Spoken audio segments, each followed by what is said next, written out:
بسم الله الرحمن الرحيم نحمده ونصلي على رسول الكريم أما بعد فأعوذ بالله من الشيطان الرجيم بسم الله الرحمن الرحيم لقد كان لكم في رسول الله أسوة حسنة لمن كان يرجو الله واليوم الآخر وذكر الله كثيرا صدق الله العظيم اللهم صل على سيدنا مولانا محمد وعلى آل سيدنا مولانا محمد وبارك وسلم اللهم صل على سيدنا مولانا محمد وعلى آل سيدنا مولانا محمد وبارك وسلم اللهم صل على سيدنا مولانا محمد وعلى آل سيدنا مولانا محمد وبارك وسلم. بزرگان محترم، عزیزان گرامی، دوستوں اور عزیز ساتھیوں، جس نسبت پر آج ہم سب اکٹھا ہیں کچھ سننے اور سنانے کے لیے، حقیقت یہ ہے کہ وہ اتنی اونچی نسبت ہے کہ جس کو ہم بیان نہیں کر سکتے اور آپ اس کو سن نہیں سکتے. یہ اتنی اونچی نسبت ہے. اللہ پاک مجھے بھی اور آپ کو بھی سب کو قدردانی کی توفیق نصیب فرمائے. بات سچی اور پکی تو یہ ہے کہ کسی نے کہا ہے کسی غم گسار کی محنتوں کا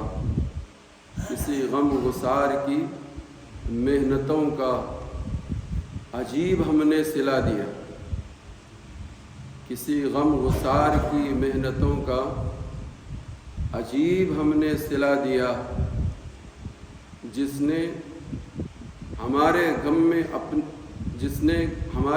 میں اپنے کو بھلا دیا، جس نے ہمارے غم میں اپنے کو بھلا دیا، ہم نے اس کو اپنے جی سے بھلا دیا. بات سچی تو پکی یہی ہے. اللہ پاک ہم سب کو سمجھنے کی توفیق عطا فرمائے. چونکہ سیرت کے عنوان پر آج کی مجلس منعقد ہوئی ہے، بجائے کہ کسی ایک بات پر میں کچھ گفتگو کروں، میں حضرت محمد رسول اللہ صلی اللہ علیہ وسلم کی سیرت طیبہ، ان کی حیات طیبہ کا ایک ورق آپ کے سامنے رکھنے کی کوشش کروں. اللہ میرے سینے کو کھول دے، زبان کو کھول دے اور معقول اور مناسب بات آپ حضرات کی خدمت میں پیش کرنے کی توفیق عطا فرمائے، جس کے نتیجے میں میرے دل میں بھی اللہ کے اور اللہ کے نبی حضرت محمد رسول اللہ کی عظمت، توقیر اور قدردانی پیدا ہو، اور آپ تمام حضرات کے بھی دل میں آپ کی توقیر، تعظیم اور محبت پیدا ہو. علماء نے یہ بات لکھی ہے کہ اللہ کی یہ سنت رہی ہے کہ اللہ پاک آزمائش میں مبتلا کرتے ہیں اور پھر کوئی نعمت دیتے ہیں.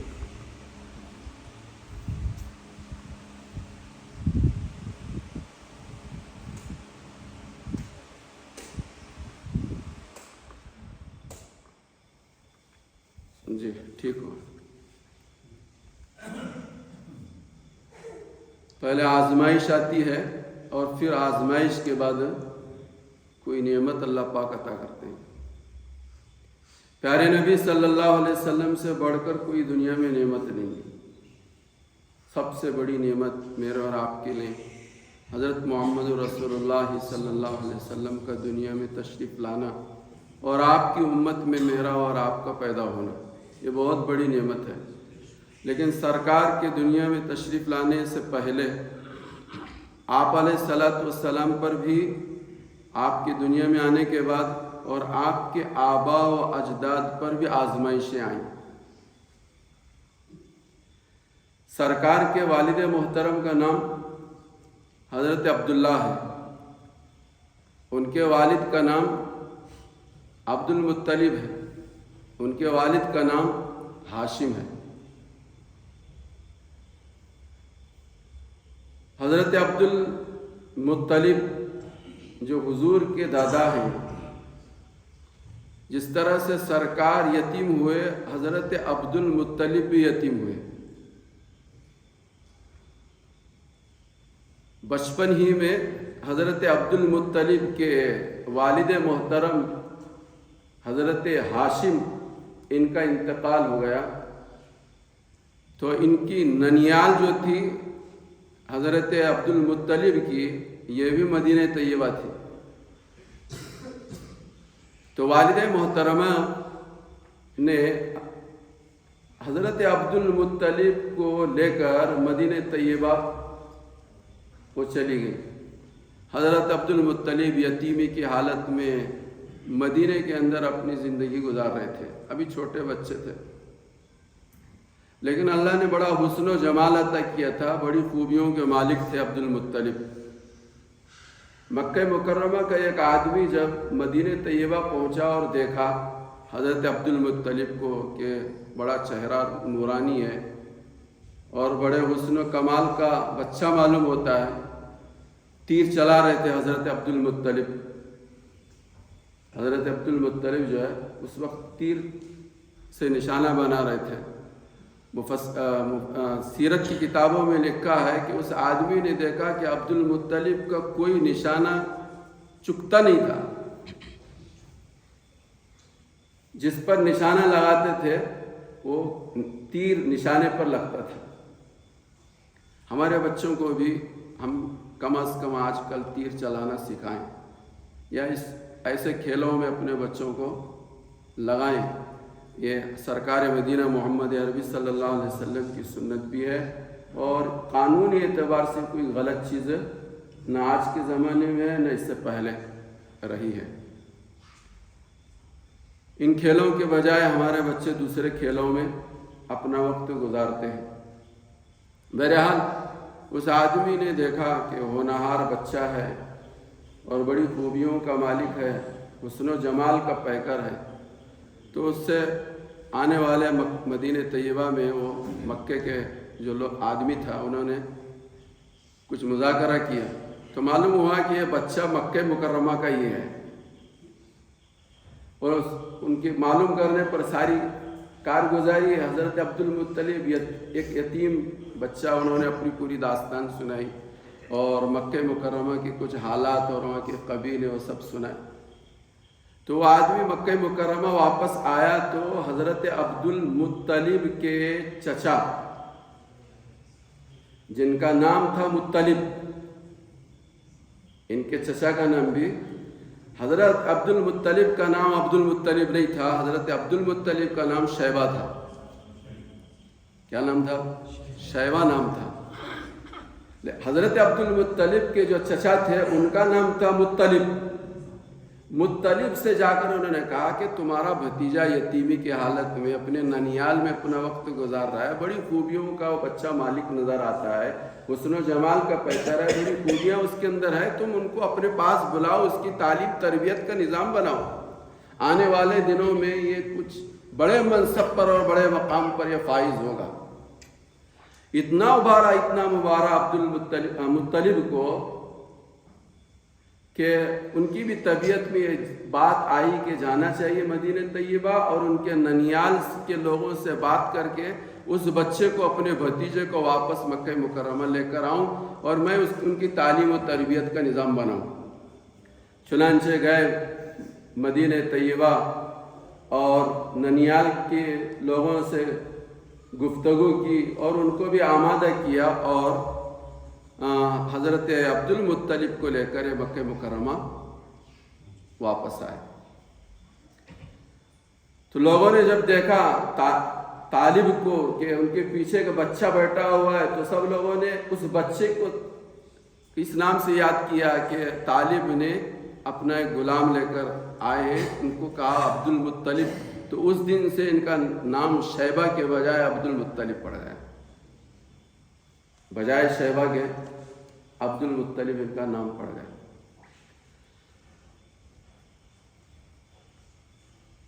عبد المطلب سلیم الفطرت آدمی تھے. بہت ساری چیزیں اسلام نے جن چیزوں کو برقرار رکھا ہے ان چیزوں میں سے بہت ساری چیزیں وہ تھی کہ حضرت عبد المطلب اپنے زمانے میں ان چیزوں کو کی تعلیم دیا کرتے تھے. مثلا زمانے جاہلیت میں طواف ہوتا تھا ننگے ہو کر. لوگ کپڑے نہیں پہنا کرتے تھے، ننگے طواف کیا کرتے تھے. زمانے جاہلیت میں حضرت محمد رسول اللہ کی دنیا میں تشریف لانے سے پہلے ہی حضرت عبد المطلب لوگوں کو کہتے تھے کہ لوگوں ننگے خانہ کعبہ کا طواف مت کرو۔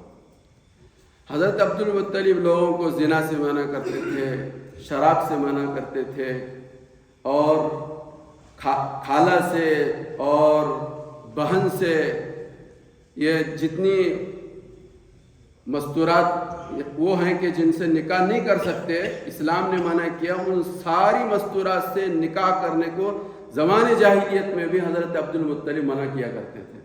قرآن کریم نے بھی اس کو باقی رکھا۔ یہ ہے حضرت عبد المطلب، یتیمی کی حالت میں پلتے رہے، چچا ان کی پرورش کرتے رہے۔ ایک زمانہ وہ آیا کہ حضرت عبد المطلب جو ہیں حرم محترم کے اندر آرام کر رہے تھے۔ خواب میں کسی آدمی نے آ کر یہ اطلاع دی، احفر البر، احفر البر، کہ برہ کو کھودو۔ پہلا دن تھا، آنے والے نے خواب میں یہ اطلاع دی، خواب نیند سے بیدار ہوئے اور خواب کو محفوظ رکھا۔ دوسرا دن آیا، دوسرے دن بھی حرم محترم میں آرام کیا رات میں، تو اسی آنے والے نے پھر خواب میں آ کر یہ اطلاع دی، احفر المظنونہ، مظنونہ کو کھودو۔ خواب دیکھا، بیدار ہوئے، اور دوسرا دن بھی گزر گیا۔ تیسرے دن پھر حرم میں انہوں نے آرام کیا رات میں، پھر کسی آنے والے نے خواب میں آ کر یہ اطلاع دی، احفر طیبہ، طیبہ کو کھودو۔ نیند سے بیدار ہوئے، تیسرا دن بھی گزر گیا۔ چوتھے دن پھر حرم محترم کے اندر رات میں انہوں نے آرام کیا، تو پھر آنے والے نے خواب میں آ کر یہ اطلاع دی کہ احفر زمزم، زمزم، کہ زمزم کے کنویں کو کھودو۔ حضرت اسماعیل علیہ السلام، جیسا کہ آپ تمام حضرات جانتے ہیں کہ حضرت ابراہیم علیہ السلام نے حضرت ہاجرہ کو اور حضرت اسماعیل کو لق و دق میدان میں، جنگل بیابان میں حرم محترم کے پاس چھوڑ دیا تھا۔ یہاں نہ کوئی پانی کا نظام تھا، نہ کوئی زندگی کے آثار یہاں تھے۔ ان حالات میں حضرت ابراہیم نے حضرت اسماعیل اور حضرت ہاجرہ کو چھوڑ دیا تھا۔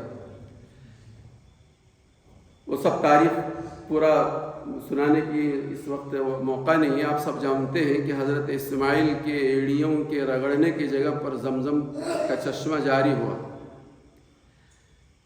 قبیلہ جرہم یمن کے لوگ تھے، یہ یمنی لوگ تھے۔ معاش کی تلاش میں یمن سے مکہ مکرمہ یہ پہنچے، اور یہاں دیکھا کہ انہوں نے پانی بھی ہے اور یہ جگہ پسند آئی، تو قبیلہ جرہم بھی یہاں آباد ہو گئے، یہاں آباد ہوئے مکہ مکرمہ میں۔ تو اب بنو اسماعیل، حضرت اسماعیل علیہ السلام کی اولاد بھی یہاں تھی، اور قبیلہ جرہم کے لوگ بھی یہاں تھے مکہ مکرمہ میں۔ قبیلہ جرہم میں اور بنو اسماعیل میں انبن ہو گئی، تو قبیلہ جرہم کے لوگ بنو اسماعیل پر غالب آ گئے۔ ظلم و ستم یہ سہ نہیں سکے، اور ایک وقت وہ آیا کہ بنو اسماعیل کو مکہ مکرمہ چھوڑنا پڑا۔ ظالم ظلم کرتا ہے تو حالات کے مارے ہوئے لوگ جو ہیں وہ جگہ شفٹ کرتے ہیں۔ آج ہمارے یہاں بھی یہ صورتحال ہے، اگل بغل کے مڑوسیوں سے بیزار ہوتے ہیں، تو آج کل جو ہے محلے چھوڑ کر جو ادھر ادھر جو ہمارے مسلمان آ رہے ہیں، ان کی وجوہات میں سے ایک وجہ یہ بھی ہے کہ شہر کے حالات دیگرگو ہو گئے ہیں۔ تو بنو اسماعیل جو مکہ مکرمہ چھوڑ کر اطراف و اکناف میں پھیل گئے، لیکن ایک زمانہ وہ آیا، جیسا کہ ہم لوگ بارہا سنتے رہتے ہیں، ظلم کی ٹہنی پلتی نہیں، کاغذ کی ناؤ چلتی نہیں۔ دنیا میں کفر کے ساتھ، شرک کے ساتھ آدمی ترقی کر سکتا ہے، لیکن ظلم کے ساتھ کبھی آدمی ترقی نہیں کر سکتا۔ ظلم ایک ایسا گناہ ہے کہ اللہ جیتے جی ظالم کو دنیا میں اس کی زندگی میں یا اس کی زندگی کے بعد اس کی اولاد کو اس کے ظلم کا مزہ ضرور چکھاتے ہیں۔ اس لیے آپ تمام حضرات سے بھی گزارش ہے کہ کسی بھی قیمت پر ہم ظالم نہ بنے، مظلوم بنے تو صبر کریں، لیکن کسی بھی صورت میں ہم ظالم بننے کی سے گریز اور پرہیز کریں۔ تو اس ظلم کی انتہا ہو گئی، مسجد حرام کی بے حرمتی بھی انہوں نے شروع کی، لوگوں پر ظلم و زیادتیاں بھی کرنی شروع کر دی۔ تو مکہ مکرمہ کے اطراف و اکناف والے بھی قبیلہ جرہم سے مقابلے کے لیے تیار ہو گئے، اور ایک دن وہ آیا کہ قبیلہ بنو جرہم کے لوگ بھی مکہ مکرمہ پر چھوڑنے پر مجبور ہو گئے۔ میں اس لیے سنا رہا ہوں، آپ سب مطمئن رہیں کہ ظلم جو ہے زیادہ دن نہیں چلتا، ظلم ایک انتہا کو اب پہنچ چکا ہے۔ ظلم جو ہے ایک انتہا کو، میرے اشارے آپ سمجھ رہے ہوں گے، انتہا کو پہنچ چکا ہے، اب راستوں کے کھلنے کا وقت آ گیا ہے۔ صبر اور استقامت کی ضرورت ہے، صبر اور استقامت کی ضرورت ہے، ایمان اور اعمال پہ جمنے کی ضرورت ہے۔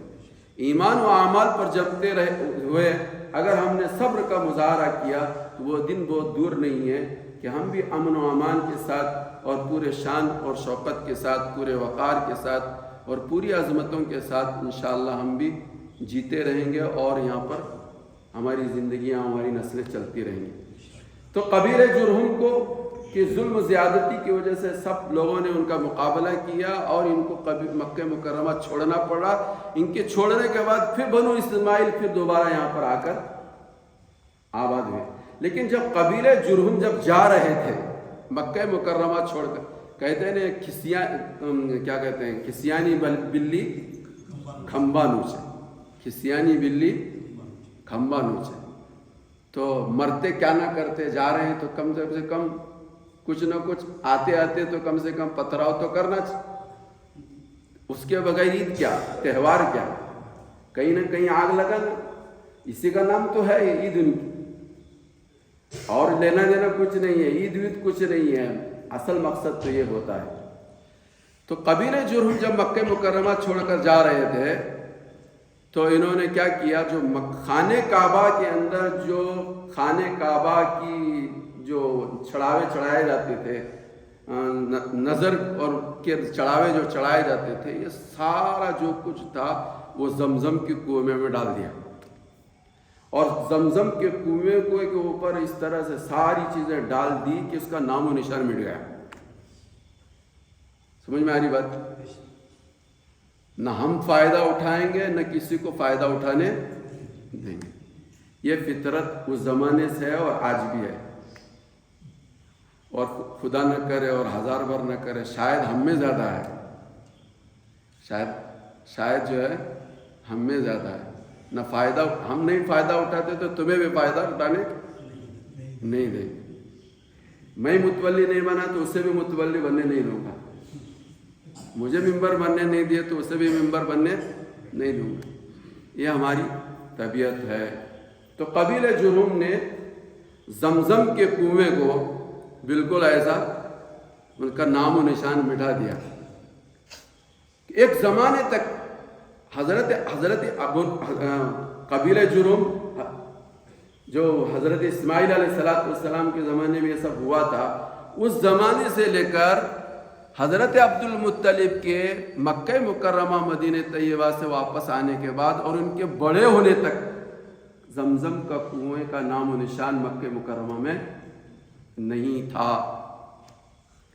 خواب میں حضرت عبد المطلب کو یہ اطلاع دی کہ احفر البرہ، احفر المظنونہ، احفر الطیبہ، احفر زمزم۔ 4 دن تک جب حضرت عبد المطلب نے خواب دیکھا تو حضرت عبد المطلب کے دل میں بھی یہ بات پیدا ہوئی کہ وہ انہوں نے خواب سچا ہے۔ صبح کو اٹھ کر حضرت عبد المطلب نے مکے کے سارے لوگوں کو اکٹھا کیا اور اپنا خواب سنایا اور اپنا ارادہ سنایا، اور حضرت عبد المطلب کو اس کی عتے پتے بتا دیے تھے کہ یہ کنواں یہاں ہے، اس کی یہ نشانی ہے۔ یہ سارا واقعہ عبد المطلب نے مکے کے لوگوں کو اکٹھا کر کے سنایا تو کہنے لگے نہیں ہم تمہیں کھودنے نہیں دیں گے، ہم تمہیں کھودنے نہیں دیں گے۔ لیکن دوستو بزرگوں، حق کے لیے جو کھڑا ہوتا ہے اس کے مخالف لوگ ضرور کھڑے ہوتے ہیں، جو حق کے لیے کھڑا ہوتا ہے باوجود مخالفت کے اسے اپنے قدم کو آگے بڑھانا چاہیے۔ مخالفین کی مخالفت کی پرواہ کیے بغیر اسے اپنا قدم آگے بڑھانا چاہیے۔ مخالفین اس کا بال بیگا نہیں کریں گے، اللہ اس کے لیے راستہ کھولیں گے، اللہ اس کے لیے راستہ کھولیں گے۔ تو سارے مکہ کے بسنے والے بے ایمان کہہ رہے ہیں، نہیں عبد المطلب کو کہہ رہے ہیں ہم آپ کو یہ کام کرنے نہیں دیں گے۔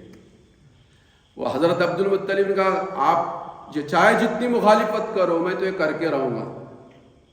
چنانچہ حضرت عبد المطلب تنہا، اور اس زمانے میں ان کا نکاح ہوا تھا اور ان کی ایک ہی بیٹے تھے حضرت عبد المطلب کے، ان کا نام حارث۔ حضرت عبد المطلب کے تنہا ایک لڑکے تھے۔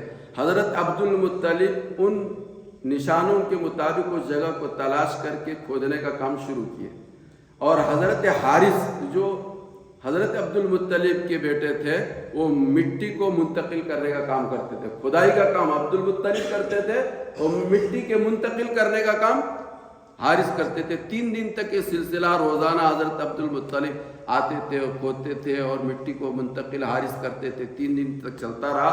3 دن کے بعد وہ کنویں کے نشان ملے حضرت عبد المطلب کو، تو نعرہ انہوں نے اس وقت بلند کیا۔ بہرحال کنواں مل گیا، کنویں کے سارا جو کچھ تھا وہ نکالا حضرت عبد المطلب نے، اور کنویں کے ساتھ ساتھ کچھ حوض چھوٹے چھوٹے بنائے۔ کنویں کے ارد گرد حضرت عبد المطلب نے چھوٹے چھوٹے حوض بنائے۔ ان حوضوں کے اندر زمزم کا پانی منتقل کرتے تھے۔ آنے والے مہمانوں کو اور حاجیوں کو اور عمرہ کرنے والوں کو حضرت عبد المطلب جو ہے ان حوضوں سے پانی پلاتے تھے۔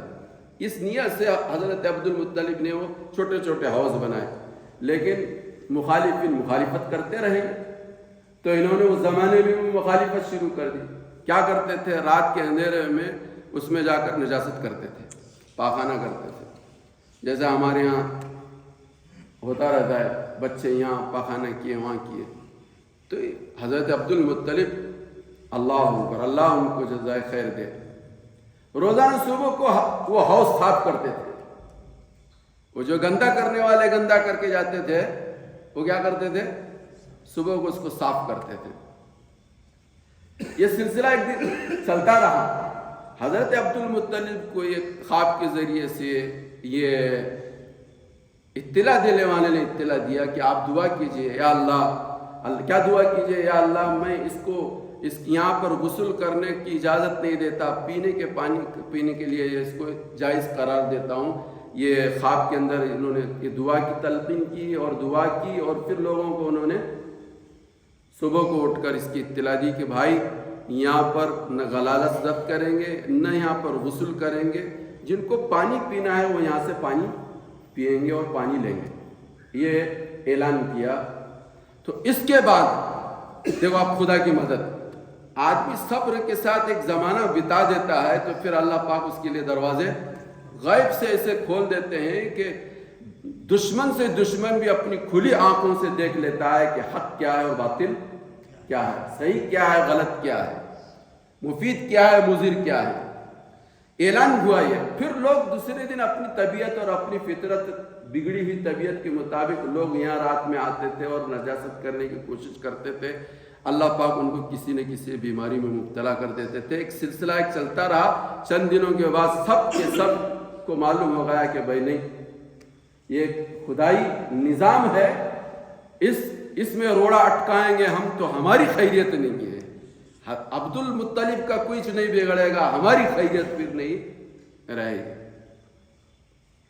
اس زمانے میں یہ آزمائش تھی حضرت عبد المطلب پر۔ ایک تو آزمائش ہوتی کہ بچپن ہی میں یتیم ہو گئے تھے، عبد المطلب بھی یتیم ہو گئے تھے، اور پھر مدینہ طیبہ مکہ مکرمہ آنے کے بعد حضرت عبد المطلب پر یہ حالات آئے۔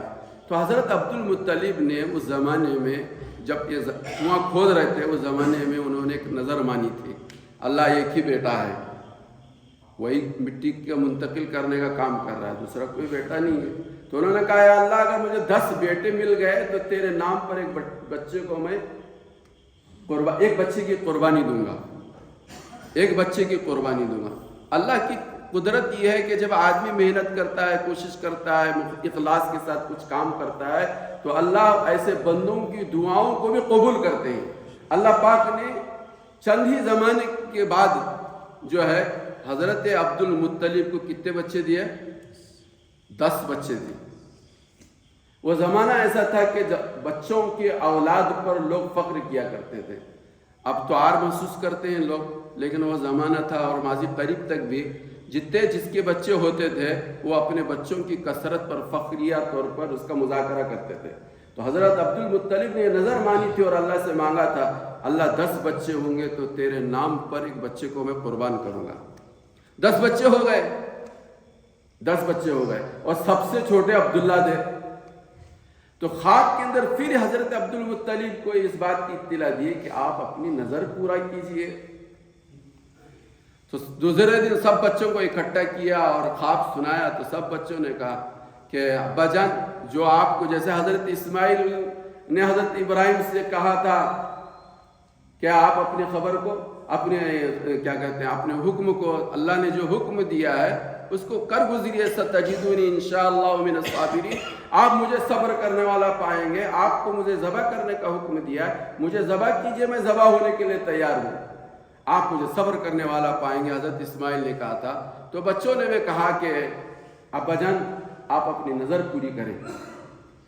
تو ذبح کرنے کی جگہ مکہ مکرمہ میں اس دن بھی طے تھی اور آج بھی مذبح کے نام سے وہ جگہ طے ہے، وہاں جانوروں کو اور ذبح کیا جاتا ہے۔ چنانچہ حضرت عبد المطلب اپنے قرآن اندازی کی، قرآن اندازی کرنے کے بعد نام جو نکلا وہ کن کا نکلا؟ حضرت عبداللہ کا نکلا۔ تو حضرت عبداللہ کو لے کر اور چھری لے کر ان کو ذبح کرنے کے لیے جا رہے تھے تو بہنیں بے چین ہو گئی۔ اللہ ہم سب کو اپنے اپنی بہنوں کی قدردانی کی توفیق نصیب فرمائے۔ یہ بہنیں ہیں بول کر حضرت محمد رسول اللہ کا سلسلہ نسب جو ہے وہ محفوظ ہو گیا۔ سمجھ میں آ رہی بات؟ یہ بہنیں رکاوٹ بنی اور انہوں نے کہا ابا جان، عبداللہ کے عوض میں جو دیت بنتی تھی اس زمانے میں دیت، ایک جان کی دیت 10 اونٹ تھے، آپ 10 اونٹ ذبح کیجئے۔ چنانچہ حضرت عبد المطلب نے قرآن اندازی کی کہ 10 اونٹ ذبح کرنے چاہیے کہ حضرت عبداللہ کو ذبح کرنا چاہیے۔ تو پھر وہی نکلا حضرت عبداللہ کا، پھر 10 اونٹ 10 اونٹ 10 اونٹ بڑھاتے بڑھاتے چلے گئے، 100 اونٹ تک پہنچے۔ تو 100 اونٹ پر پہنچنے کے بعد پورے میں نام نکلا کہ 100 اونٹ ذبح کیا جائے اور حضرت عبداللہ کو چھوڑ دیا جائے۔ یہ حضرت عبداللہ کے اوپر حالات، جیسے عبد المطلب پر حال آیا تھا ایسے حضرت عبداللہ پر بھی یہ حال آیا۔ تو حضرت عبداللہ کو چھوڑ دیا گیا اور 100 اونٹ نظر کے جو مانگی تھی حضرت عبد المطلب نے، ان کے عوض میں 100 اونٹ ذبح کیے گئے۔ جب نظر سے فارغ ہو گئے اس وقت حضرت عبداللہ کی عمر مفسرین نے لکھی 18 سال۔ سرکار مدینہ محمد عربی صلی اللہ علیہ وسلم کے والد محترم کی عمر اس وقت کتنی بنی تھی؟ 18 سال بنی تھی۔ تو حضرت عبد المطلب کے دل میں یہ بات آئی کہ عبداللہ کا اب نکاح کرنا چاہیے، عبداللہ کا نکاح کرنا چاہیے۔ تو نکاح کرنے کے لیے حضرت عبداللہ کو حضرت عبد المطلب لے کر چلے۔ وہب بن عبد مناف ہے، ان کی بچی کا نام آمنہ ہے، یہ بھی مدینہ طیبہ کی تھی۔ تو حضرت عبداللہ کا نکاح کرنے کے لیے، آمنہ سے نکاح کرنے کے لیے حضرت عبد المطلب حضرت عبداللہ کو لے کر چلے۔ سیرت نگاروں نے بات لکھی ہے کہ جس وقت حضرت عبداللہ کو حضرت عبد المطلب نکاح کی نیت سے لے کر چل رہے تھے تو ایک عورت تھی فاطمہ بنت برہ یہودیہ، انہوں نے حضرت عبداللہ کو دیکھا اور اپنی طرف ان کو متوجہ کرنے کی کوشش کی، یعنی غلط کام کے لیے ان کو اپنی طرف متوجہ کیا۔ پہلے تو نکاح کا مطالبہ رکھا، نکاح نہیں کرتے تو میرے ساتھ کچھ وقت گزاریے، اس کی بات رکھی۔ تو حضرت عبداللہ نے کہا کہ ایسے کام کرنے سے تو جینے سے تو مرنا اچھا ہے، جینے سے مرنا اچھا ہے۔ بہرحال حضرت عبداللہ جو ہے حضرت اپنے چچا اپنے باپ عبد المطلب کے ساتھ مدینہ طیبہ پہنچے اور حضرت